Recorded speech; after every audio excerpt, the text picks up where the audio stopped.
नमस्कार, मैं श्वेता और आप देख रहे हैं द इंडिया मूव्स का खास पॉडकास्ट पॉइंट ऑफ व्यू। और आज मेरे साथ बातचीत के लिए मौजूद हैं छवि, जिनसे हम बात करने वाले हैं थर्ड वर्ल्ड वॉर की दस्तक पे। इशारा तो आप समझ ही गए होंगे, डोनाल्ड ट्रंप और उनकी दुनिया में उथल पुथल मचाने वाली नीतियाँ। तो छवि, आप इस पे क्या कहना चाहेंगे? क्या ट्रंप और जो ट्रंप की नीतियाँ हैं ये थर्ड वर्ल्ड वॉर को खुला इन्विटेशन दे रही हैं? थैंक यू श्वेता, मुझे इस शो पे बुलाने के लिए। तो जैसा कि आपने मुझसे पूछा कि क्या ट्रंप थर्ड वर्ल्ड वॉर को न्योता दे रहे हैं, तो मैं आपको बता दूं, शुरू से शुरुआत करती हूं। जब से डोनाल्ड ट्रंप ने अमेरिका के राष्ट्रपति के रूप में शपथ ली थी जनवरी 2025 में, याद हो तो आप 20 जनवरी को। हाँ, 20 जनवरी को। तो जब से ट्रंप ने ऐसी ऐसी पॉलिसीज लाई जिनसे वो अमेरिका को सुप्रीम दिखा सके, खुद को हमेशा हाईलाइट में रख सके।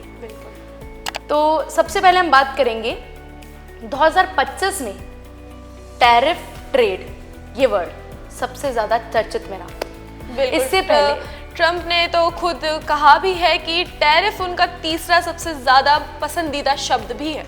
हाँ, तो जैसा कि हम बात करेंगे 2024 की, तो उस समय ट्रेड टैरिफ ये वर्ड किसी को नहीं पता था।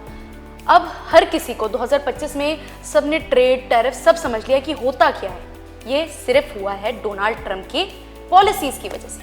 अब डोनाल्ड ट्रंप जब से आए, उन्होंने पूरे ट्रेड सिस्टम में, पूरी इकोनॉमीज, करेंसी, कंट्रीज की सब उथल पुथल कर दी है। अब हम देखेंगे कि कोई ऐसी कंट्री नहीं बची है। अब बात करें बड़ी बड़ी कंट्रीज की, जैसे कि China, Russia, Japan, India, Germany, ये तो बड़ी बड़ी कंट्रीज हैं।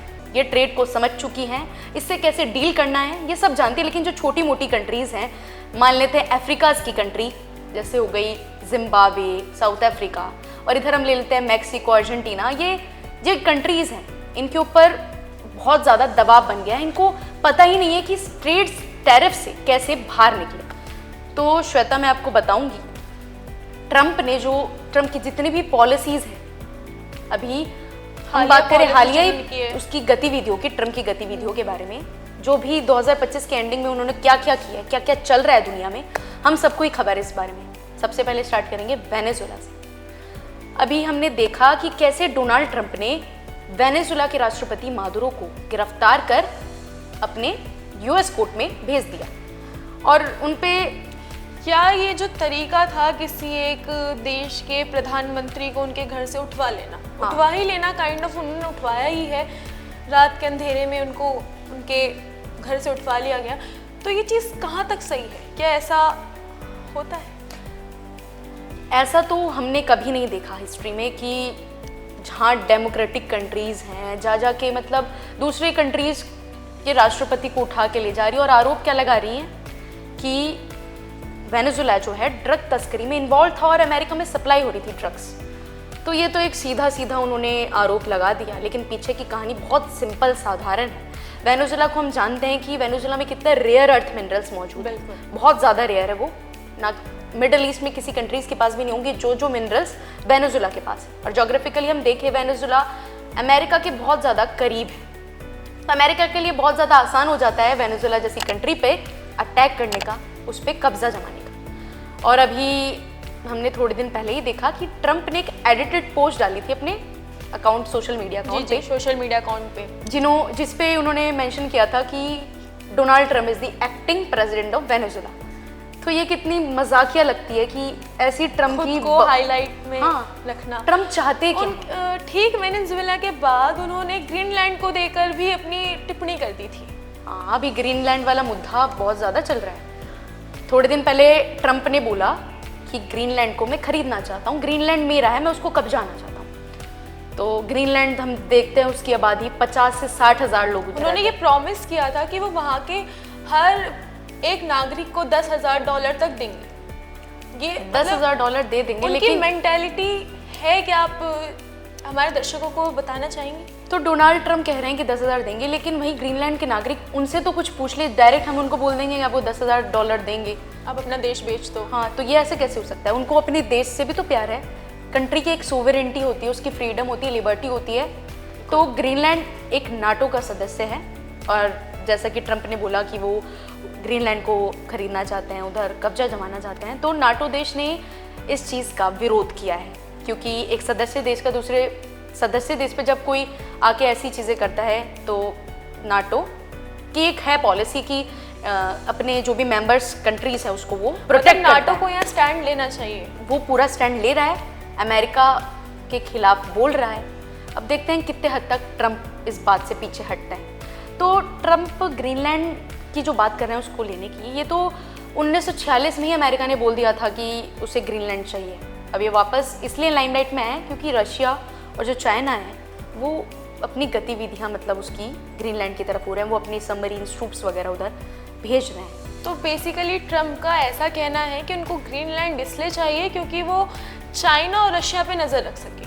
हाँ, क्योंकि एक बहुत अच्छा बेस बन सकता है ग्रीनलैंड। तो यही वो बात है या इसके पीछे भी और कोई कहानी से वेनेजुएला की दिखाया कुछ गया लेकिन बात कुछ और है? तो ग्रीनलैंड पे भी ऐसा कुछ है कि वो बता कुछ और रहे हैं, हो कुछ और सकता है? नहीं, ग्रीनलैंड का मेन ये भी है कि ग्रीनलैंड में भी रेयर अर्थ मिनरल्स और ऑयल्स वगैरह हैं, तो एक कारण ये भी हो सकता है।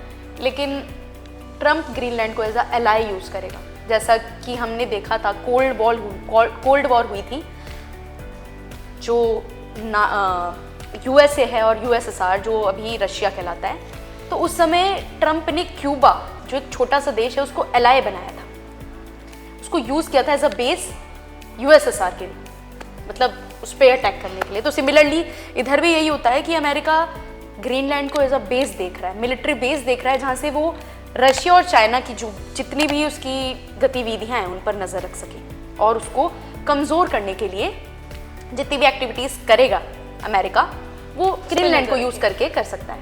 अब मेरा आपसे एक और सवाल है कि मतलब अभी ये बहुत बीते दिनों तो काफ़ी चला था, यूक्रेन और रशिया वॉर में ट्रम्प का जो ये रोल है वो किस तरह का रोल है? या वो सुलह कराना चाह रहे हैं, वो चाहते हैं कि दोनों देश लड़ते रहें, उनको उनसे कोई मतलब ही नहीं है? क्योंकि ना देखिए सुलह हो पा रही है ना कुछ उसके आगे बात निकल पा रही है। तो ट्रम्प का रशिया यूक्रेन जो वॉर है उसमें क्या रोल है?